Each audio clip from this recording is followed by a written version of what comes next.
Hello everyone. इस video में मैं फाइनल सीए के इंडिया एफआर सब्जेक्ट के इंडिया 102 के मॉडिफिकेशन वाले कॉन्सेप्ट पे डिस्कशन करूंगा। मॉडिफिकेशन पे ऑलरेडी मैंने एक वीडियो डाला था जिसमें मैंने इलस्ट्रेशन नंबर 10 कवर ऑलरेडी कर दिया है। अब मैं जो कर रहा हूँ वो सेकंड सेकंड मॉडिफिकेशन का सम है जो कि प्रैक्टिकल क्वेश्चंस में कवर्ड है। चलिए एक बार ये बेसिक बता देता हूँ कि मॉडिफिकेशन में क्या होता है। बेसिकली मॉडिफिकेशन में कंपनी अपने जो टर्म्स है, जिस टर्म्स पे एम्प्लॉयज को शेयर्स देने वाला है वो हम चेंज कर देते हैं, कंपनी वो चेंज कर देता है। तो अब वो जो चेंजेस है, अगर वो जो चेंज एम्प्लॉयज के लिए फेवरेबल है तो हम उस मॉडिफिकेशन को, उसका प्रोविजन करेंगे, उसको एक्सेप्ट करेंगे। लेकिन अगर वो टर्म्स एम्प्लॉयज के लिए नॉट फेवरेबल है तो ऐसे मॉडिफिकेशन को इंडियस 102 बोल रहा है हमें इग्नोर करना है। तो अगर मॉडिफिकेशन एम्प्लॉयज के लिए फेवरेबल नहीं है तो उसे इग्नोर करो, और अगर फेवरेबल है तो उसे कंसिडर करो और उस पर हम प्रोविजन क्रिएट करेंगे। और प्रोविजन कैसे क्रिएट किया जाएगा? जो ओल्ड प्रोविजन है वो हमें नॉर्मल कंटिन्यू प्रोविजन करना है, और जो न्यू प्रोविजन होता है, न्यू लॉस होता है, उसे हमें प्रोस्पेक्टिवली प्रोवाइड करना है। जैसे मैंने प्रीवियस वीडियो में ये एग्जांपल बताया था, उसी एग्जांपल को मैं कंटिन्यू करता हूं तो थोड़ा कंफर्टेबल हो जाएगा। मैंने बताया था कि देखिए, मैं फिर से एक बार रिपीट कर देता हूं कि सपोज कंपनी का शेयर प्राइस 2000 है और कंपनी ने अपने एम्प्लॉयज को दिया है शेयर 1600 के एक्सरसाइज प्राइस पे। तो ये जो 400 है, ये कंपनी का ओल्ड लॉस है जिसका हमें प्रोविजन करना है। सपोज अगर वेस्टिंग पीरियड 4 साल है तो 4 साल में प्रोविजन क्रिएट करना है। पर सब जो समझो 1 साल हो गया और सेकेंड ईयर में कुछ रीजन की वजह से कंपनी का शेयर प्राइस गिर गया 2000 से। सपोज वो शेयर प्राइस गिर के हो गया से 1300, अब प्राइस हो गया 1300। अब हमें पता है कि शेयर प्राइस 1300 हो गया है, तो क्या एम्प्लॉय 1600 में लेंगे? तो ऑब्वियसली नो, क्योंकि डिस्काउंट के बाद जो कंपनी बोल रहा था कि डिस्काउंट है, पर अब तो प्राइस गिर गया, अब कहां का discount? There is no discount. In fact ये तो महंगा है, तो कोई नहीं खरीदेगा, लोग मार्केट से खरीदेंगे, कंपनी से क्यों खरीदेंगे 1600 में? तो ऑप्शन कोई एक्सरसाइज ही नहीं करेगा एम्प्लॉयज। इसलिए in this scenario companies normally क्या करते हैं, अपने एक्सरसाइज प्राइस को, जो कि उनका 1600 था, उसको कैंसिल करेंगे और एक नया एक्सरसाइज प्राइस देंगे। और सपोज फॉर एग्जांपल अगर ये 1100 है तो ये हमारा न्यू एक्सरसाइज प्राइस हो जाएगा। कंपनी बोलेगा ओके, हम तुम्हें अभी 1100 पे दे रहे हैं शेयर, जबकि मार्केट प्राइस चल रहा है 1300।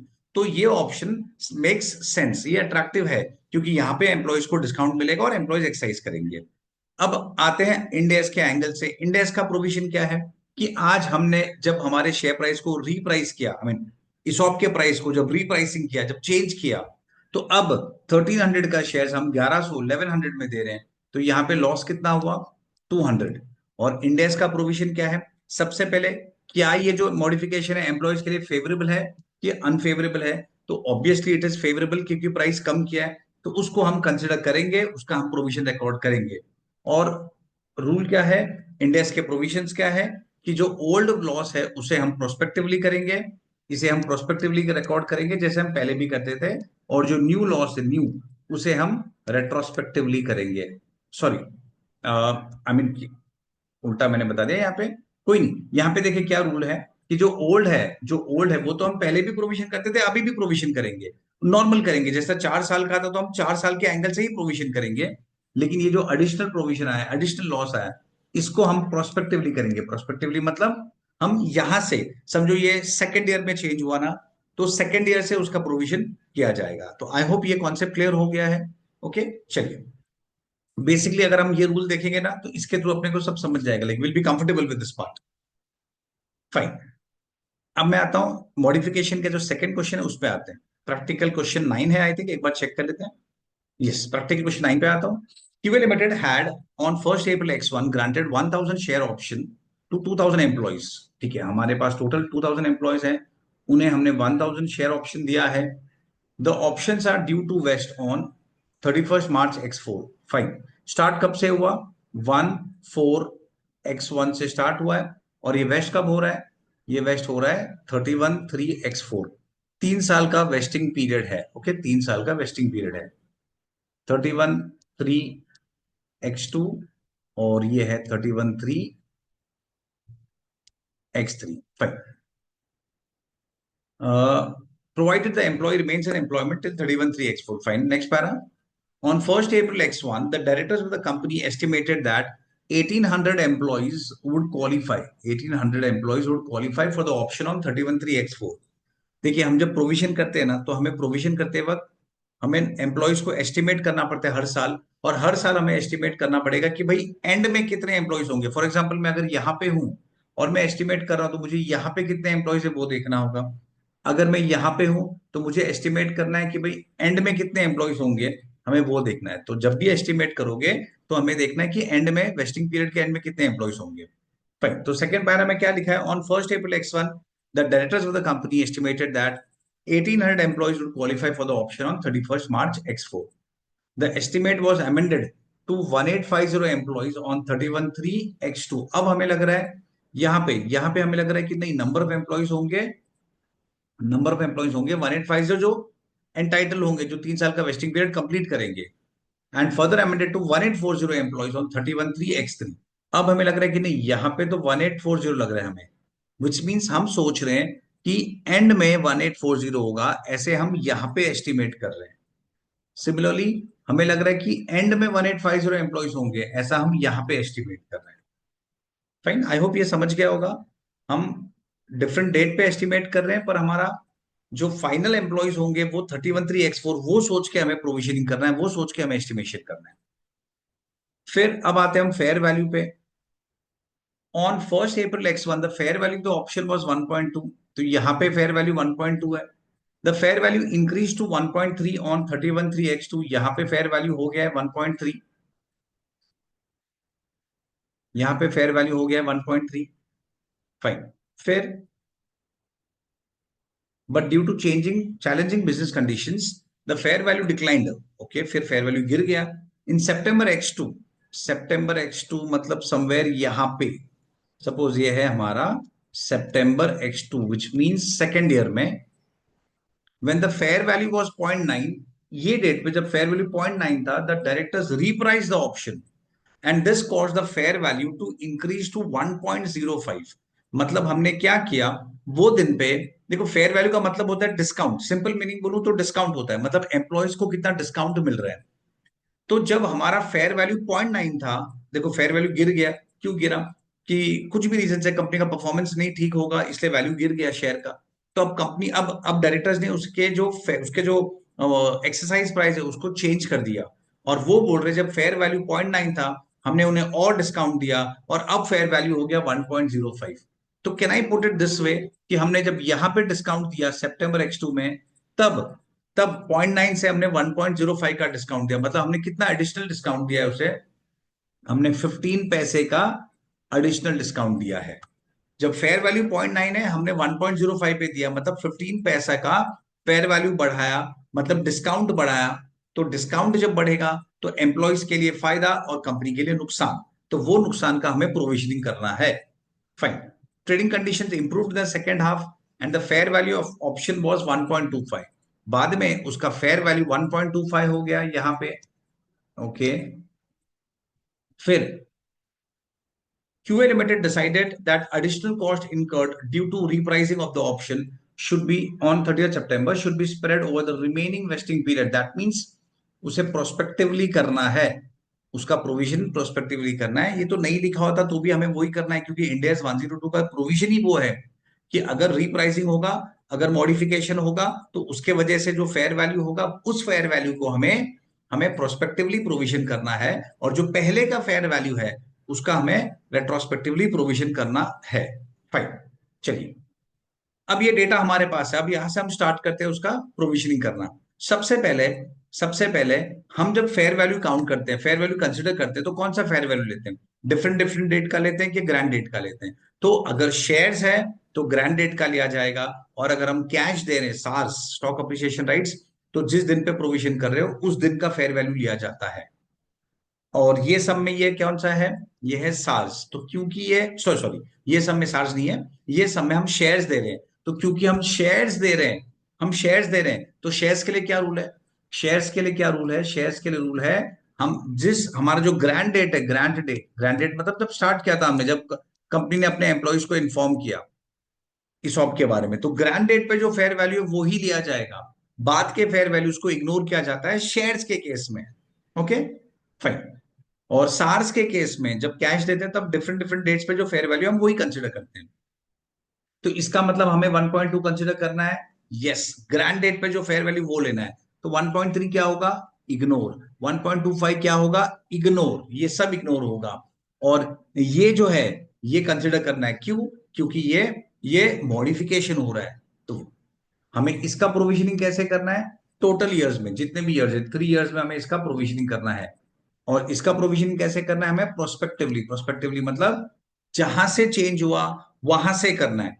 तो यहां से, यहां पे चेंज हुआ ना सितंबर में, तो मुझे यहां से प्रोविजनिंग करना है कितने ईयर्स में, 1.5 ईयर्स में। तो मुझे इसका प्रोविजन करना है 1.5 ईयर्स में। आई होप ये पॉइंट्स को समझ गया। ओके, तो मैं ओरिजिनल प्रोविजन करूंगा 1.2 पे ग्रैंड डेट के फेयर वैल्यू पे, और जो न्यू प्रोविजन है, जो एडिशनल प्रोविजन है, वो मैं प्रोविजन करूंगा उसे 1.5 ईयर्स में करूंगा, और 0.15 मतलब इस फिगर पे करूंगा। ओके, चलिए मैं स्टार्ट करता हूं। अभी अभी हम पहले आते हैं, हम प्रोविजन कहां से स्टार्ट करेंगे। क्या हम 14x1 में प्रोविजन करेंगे, तो नहीं, प्रोविजन किया जाता है ईयर एंड से। प्रोविजन किया जाता है ईयर एंड से। खाली एक क्वेश्चन नंबर 2 है, अगर आप देखोगे इलस्ट्रेशन नंबर 2, उसमें हमने प्रोविजन डे 1 से किया था, क्योंकि वो सार्स का केस था। और सेकंड थिंग, सार्स से ज्यादा इंपॉर्टेंट, वो इमीडिएटली वेस्ट हुआ था। क्वेश्चन नंबर 2 इलस्ट्रेशन 2 देखोगे तो उसमें प्रोविजन डे 1 से कर रहे हैं। क्यों करे डे 1 से, क्योंकि उस क्वेश्चन में डे 1 इमीडिएट वेस्टिंग था, इमीडिएट डे 1 पे ही वेस्टिंग हो चुका था, जबकि इसमें वेस्टिंग हो रहा है 31(3)(x4), 3 साल बाद। फाइन, तो चलिए हम प्रोविजन करते हैं 14x1 नहीं, सॉरी, हम करेंगे 31(3)(x2), फर्स्ट ईयर का प्रोविजन करेंगे। एंट्री, एंट्री तो नॉर्मल है, employee benefit expenses account debit to share based payment SBP reserve equity. SBP reserve, हमें एक रिजर्व क्रिएट करना है, एसबीपी रिजर्व इक्विटी। अमाउंट का, चलो कैलकुलेशन करते हैं। कितने शेयर्स है, 1000 shares to 2000 employees, 1000 shares to 2000 employees. तो हमारे पास सबसे पहले कितने एम्प्लॉयज थे, 2000 एम्प्लॉयज। पर क्या हमें 2000 एम्प्लॉयज के प्रोविजन क्रिएट करना है, नहीं। हम प्रोविजन कहां पे क्रिएट कर रहे हैं, हम प्रोविजन इस डेट पे क्रिएट कर रहे हैं। तो इस डेट पे जो प्रोविजन हो, जो एम्प्लॉयज हमारे एक्सपेक्टेड टू वेस्ट है, वो करेंगे। हम जो एक्सपेक्ट करेंगे भाई इतने एम्प्लॉयज होंगे जो 3 साल का वेस्टिंग पीरियड कंप्लीट करेंगे, और उनको ही मिलेगा, तो will consider 1850 and not this, will consider 1850। तो हमारे पास 1850 एम्प्लॉयज है, और हर एक एम्प्लॉय को हमें 1000 शेयर्स देना है। तो ये नंबर ऑफ शेयर्स हो गया, 1850 एम्प्लॉयज, और हर एक एम्प्लॉयज को 1000 शेयर्स, इतने शेयर्स हो गए। और फेयर वैल्यू क्या है, एज डिस्कस्ड 1.2, एज डिस्कस्ड 1.2। देखिए मैं फिर से बताता हूं, हमें फेयर वैल्यू लेना है ग्रैंड डेट यानी ये वाला, लेकिन नंबर ऑफ एम्प्लॉयज, तो जो हमारा एक्सपेक्टेशन होगा, हम जो एक्सपेक्ट करेंगे ईयर एंड पे, हम उस पर प्रोविजन क्रिएट करेंगे, उतने एम्प्लॉयज को कंसिडर करेंगे। तो हम प्रोविजन कब कर रहे हैं, 31(3)(x2), इस डेट पे कर रहे हैं। तो वो डेट पे जो एम्प्लॉयज है, जो हम एस्टिमेट कर रहे हैं कि जो हमारे 3 साल के वेस्टिंग पीरियड कंप्लीट करेंगे, दैट मीन्स 1850, हम उतने एम्प्लॉयज पे प्रोविजन क्रिएट करेंगे, लेकिन फेयर वैल्यू क्या लेंगे, grant date, that is 1.2। I hope सबको समझ गया है। चलिए, तो 150 मेरे एम्प्लॉयज हो गए इंटू 1000, तो इतने शेयर्स हो गए, क्योंकि हर एक पर्सन को हम 1000 शेयर्स देंगे। और टोटल लॉस कितना है, इंटू 1.2, 1850 इंटू 1000 और इंटू 1.2, दैट इज 22,20,000। तो ये है मेरा टोटल फेयर वैल्यू, ये है टोटल लॉस, उसका मुझे प्रोविजन करना है। पर क्या प्रोविजन एक साथ करना है, तो नहीं, मुझे 3 साल में प्रोविजन करना है। तो इंटू 1/3, तो हम इसे डिवाइड करेंगे, हमें 3 साल में प्रोविजन क्रिएट करना है, तो ये हो गया 7,40,000। ओके, ये हमारा फर्स्ट ईयर का प्रोविजन है। दैट्स इट, आई होप ये क्लियर हो गया है। सेकेंड ईयर पे आते हैं। अब सेकेंड ईयर हमें जो प्रोविजन क्रिएट करना है, पहले उसका वर्किंग कर देता हूं। वो दो पार्ट्स में होगा, X2 X3 में हम जो प्रोविजन क्रिएट कर रहे हैं वो दो पार्ट्स में होगा। वो है, एक है ओल्ड और एक है न्यू। पहले हम ओल्ड के प्रोविजनिंग पे आते हैं, फिर हम न्यू के प्रोविजन पे जाएंगे। ओल्ड, सबसे पहले हमारे पास एम्प्लॉयज क्या देखेंगे हम, जिस दिन पे हम प्रोविजन कर रहे हैं वो डे के एम्प्लॉयज को देखेंगे, विच इज 1840। तो हमारे हिसाब से 1840 एम्प्लॉयज हमारा एक्सरसाइज पीरियड 3 साल का वो फिनिश करेंगे, और हर एक एम्प्लॉयज को मुझे 1000 शेयर्स देना है। फेयर वैल्यू कौन सा लेंगे, क्या हम न्यू फेयर वैल्यू ले सकते हैं 1.25, तो एज डिस्कस्ड नहीं ले सकते हैं, हमें ग्रैंडेड का फेयर वैल्यू ही लेना होता है, विच इज 1.2, विच इज 1.2। तो मैं प्रोविजन करूंगा 1.2 से। अब ये हो गया मेरा टोटल लॉस, 1840 है नंबर ऑफ एम्प्लॉयज, और हर एक एम्प्लॉयज को कितना शेयर्स देना है, 1000 इंटू 1.2, तो मेरा टोटल लॉस हो गया 22,08,000। पर अब मैं सेकेंड ईयर में हूं, तो मुझे देखना है कि 2 साल में टोटल कितना प्रोविजन हो जाना चाहिए। तो इसे मैं डिवाइड बाई 3 करूंगा, तो मुझे 1 साल का प्रोविजन मिलेगा। एंड इंटू टू क्यों? फर्स्ट एंड सेकेंड ईयर का टोटल प्रोविजन। तो ये मेरा टोटल प्रोविजन होना चाहिए into two divide by three, that is 14,72,000। इतना प्रोविजन होना चाहिए। और उसमें से 7,40,000 का प्रोविजन तो मैंने ऑलरेडी क्रिएट कर दिया है। तो मेरा टोटल तो मेरा टोटल प्रोविजन कितना क्रिएट करना है मुझे सेकेंड ईयर में, वो देखना है। एक बार फिर से कैलकुलेशन कर लेता हूँ। 1840 इंटू 1000, ये टोटल नंबर ऑफ शेयर्स है, इंटू 1.2, ये टोटल लॉस है, into two divide by three. ये 2 साल में टोटल प्रोविजन होना चाहिए 14,72,000, और उसमें से 7,40,000 का प्रोविजन मैंने ऑलरेडी कर दिया है। तो अब प्रोविजन होना चाहिए 7,32,000 का, ये प्रोविजन होगा। और न्यू का क्या होगा? न्यू मतलब ये जो हमने एडिशनल किया था, जो जो जो जो हमने प्राइस को चेंज किया था, जिसकी वजह से हमारा फेयर वैल्यू बढ़ गया था एडिशनल, वो 0.15। और एज पर स्टैंडर्ड मैंने बताया हमें प्रोस्पेक्टिवली उसे रिकॉर्ड करना है। ओल्ड का भी प्रोविजन होगा, इसका मतलब ये नहीं कि ओल्ड का बंद हो जाएगा, ओल्ड को तो जैसे हम करे थे वैसे ही कंटिन्यू करना है। तो 1840 एम्प्लॉयज है, एम्प्लॉयज उतने ही है, हर एक को 1000 शेयर देना है। पर इस बार हम लॉस लेंगे 15 पैसा, इनटू इनटू। अब ये हमें कितने साल में करना है? तो उसका रूल क्या था, उसका प्रोविजन क्या है? इंडेक्स 102 का हमें प्रोस्पेक्टिवली प्रोविजन करना है। प्रोस्पेक्टिवली मतलब जहां से चेंज हुआ वहां से लेके ईयर एंड तक। तो वहां से सितंबर X2 से मार्च X4 तक कितना टोटल टाइम पीरियड है? 1.5 ईयर्स। 1.5 ईयर्स है, तो इसे मैं डिवाइड करूंगा 1.5 से, और हम मल्टीप्लाई किससे करेंगे? 0.5। 0.5 कौन सा आ गया? ये पीरियड का, हमें खाली इस पीरियड का प्रोविजन करना है ना। लॉस टोटल 1.5 ईयर्स का है, पर मुझे प्रोविजन करंट ईयर के लिए करना है, उसमें सिर्फ सिर्फ 6 मंथ्स, हाफ ईयर ही कवर हो रहा है, इसीलिए मैं हाफ ईयर में प्रोविजन करूंगा। That's why we multiply by 0.5। इस तरीके से हमारा प्रोविजन हो गया 1840 into 1000 into 0.15 into 0.5 divide by 1.5। तो 92,000। स्टूडेंट्स को यहाँ पे जनरली मैंने जो देखा है वो 0.5 में डाउट आता है कि सर ये 0.5 कहाँ से आया।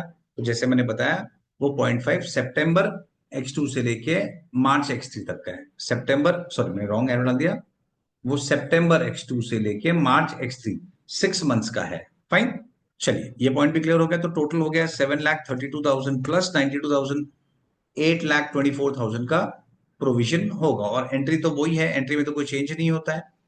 Employ benefit expense account debit to share based payment, SBP reserve equity, SBP reserve equity, और अमाउंट हो जाएगा 8,24,000।